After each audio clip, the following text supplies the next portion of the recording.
Kaushambi UP के deputy CM Keshav Prasad Maurya का कौशाम्बी दौरा। एक दिवसीय दौरे पर पहुंचे डिप्टी सीएम केशव मौर्य। उन्होंने सायरा स्थित मां शीतला अतिथि गृह में पार्टी पदाधिकारियों के साथ समीक्षा बैठक की।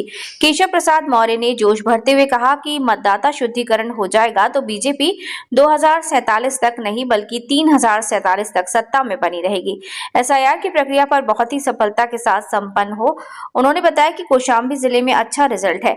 प्रदेश के जो टॉप 5 जिले हैं उसमें कौशाम्बी जिला है। विपक्ष पर जमकर निशाना साधते हुए उन्होंने बताया कि विपक्ष बौखलाया हुआ है। एसआईआर से अपना राजनीतिक भविष्य खतरा लग रहा है, लेकिन ये सच्चाई है कि ना तो अब कोई बूथ लूटने का काम प्रदेश लूटने का रास्ता नहीं बना पाएंगे और ना ही फर्जी मतदाताओं की सूची डुप्लीकेट मतदाता की सूची में रह पाएगी। देश की सर्वोच्च अदालत ने भी एसआईआर के कार्य पर अपनी मोहर लगाई।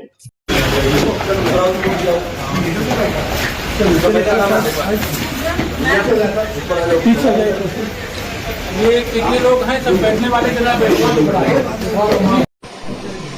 लेकिन यहाँ 100% सच हो गया है कि अगर मतदाता सूची का शुद्धिकरण हो जाएगा, निष्पक्ष मतदान हो जाएगा, तो भारतीय जनता पार्टी 2047 तक ही नहीं बल्कि 3047 तक सत्ता में बनी रहेगी। क्योंकि हमारे कार्यकर्ताओं का संस्कार बूथ कब्जा राज्यों में सबसे बड़ा और लोकतंत्र की मजबूती और संविधान के द्वारा जो देशवासियों को ताकत मिली है वोट देने की, उसको सही साबित करने का बहुत बड़ा लोकतांत्रिक महायज्ञ है। तो हम लोग सभी कार्यकर्ता इस काम में लगे हुए हैं कि एसआईआर की प्रक्रिया बहुत ही सफलतापूर्वक संपन्न हो।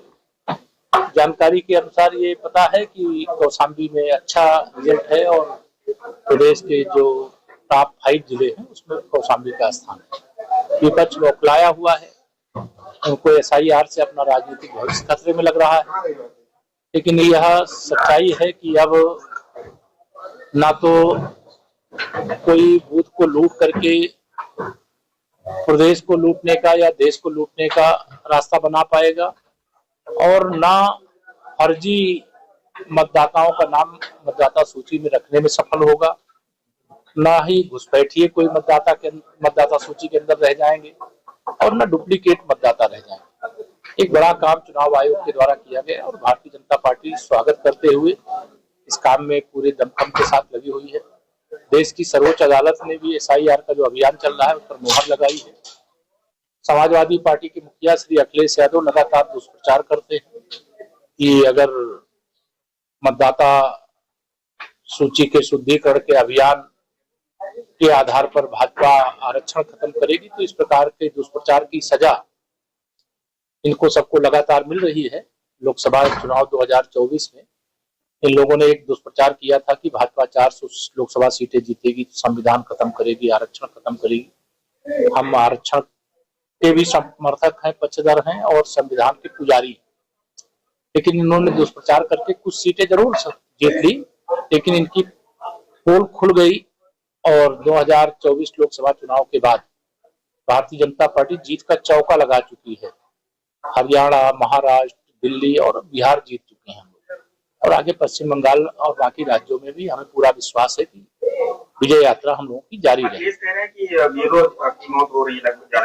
ये भी दुष्प्रचार कर रहे हैं। मैं तो बीएलओ से, जितने भी बीएलओ हैं, मैं स्वयं बीएलओ लोगों से बात किया हूं और उन्होंने कहा कि नहीं, हमें कोई तनाव नहीं है, हम बहुत अच्छे तरीके से काम कर रहे हैं। जो थोड़ी बहुत समस्या थी वह जो 4 दिसंबर से बढ़ा करके 11 दिसंबर तक कर दिया गया है, इससे बहुत स्मूथली सारे काम संपन्न हो रहे हैं। और मैंने कहा ना, ये विपक्ष दुष्प्रचार के सहारे है। एक तरफ यह एसआईआर का विरोध भी कर रहे हैं, दूसरी तरफ एसआईआर में हिस्सा भी ले रहे हैं। चाहे वह अखिलेश यादव हो, चाहे राहुल गांधी हो, चाहे ममता बनर्जी हो, चाहे डीएमके के स्टालिन जो वहां तमिलनाडु के मुख्यमंत्री हैं हो, या जो भी इंडी गठबंधन का हिस्सा है, यह सब एसआईआर का विरोध तो करते हैं लेकिन उसका हिस्सा बन रहे हैं। यह एक पवित्र यज्ञ है, हर 20 वर्ष में ये एक बार होता रहा है और उसी के क्रम में इस बार भी हो रहा है। लेकिन इस समय इनकी परेशानी का कारण यह है कि इनके जो फर्जी वोटर थे, भाजपा का कार्यकर्ता भी बूथ स्तर तक सक्रिय है और फर्जीगिरी इनकी नहीं चलने देगा।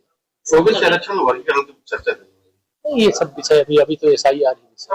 अखिलेश यादव ने सीमित समय दिया गया है, 1 महीने का समय दिया, अभी 1 हफ्ते बढ़ा है, इससे भी लेकर के लोगों को दिक्कतें आ रही नहीं, कोई दिक्कत नहीं। आप किसी भी BLO से, आप 10 BLO से आप बात करिए तो आपको ध्यान में आएगा कि BLO संतुष्ट हैं और जो 1 सप्ताह का समय मिल गया है, बहुत से मैं जानता हूं बूथों के अंदर लगभग 95-98% काम पूरा हो चुका है। तो इससे ये ध्यान में आता है कि BLO बड़े उत्साह के साथ काम कर रहे हैं। उनको भी लग रहा है कि एक बार ये काम हो जाएगा तो मतदाता सूची शुद्ध हो जाएगी, तो उनकी भी एक जो जिम्मेदारी चुनाव आयोग के द्वारा उनको मिली है उसको वो पूरा करने का जो कार्य है कर पाएंगे। उनका सम्मान भी किया जाएगा। इस बात का आरोप लगा रहे हैं कि पीडिया के लोगों का ही SIR में नाम काटा जा रहा है। इनका हटाने पीडिया के लोग, पीडिया के ये मुद्दा लेकर के राहुल गांधी और अखिलेश यादव, तेजस्वी यादव के साथ बिहार गए थे, लेकिन वहां की जनता ने उनको ये बता दिया कि SIR बिहार ने स्वागत किया और भरपूर मतदान किया और भारतीय जनता पार्टी की अगुवाई में NDA को ऐतिहासिक जीत दिलाने का काम किया। अगर अभी इनको समझ में नहीं आया तो पश्चिम बंगाल में समझ में आ जाएगा। प्रदेश अध्यक्ष कौन बन रहा है? सोशल मीडिया में तमाम दावे किए जा रहे हैं। चलिए, ये सब सोशल मीडिया से प्रदेश अध्यक्ष नहीं बनता। थैंक यू, धन्यवाद।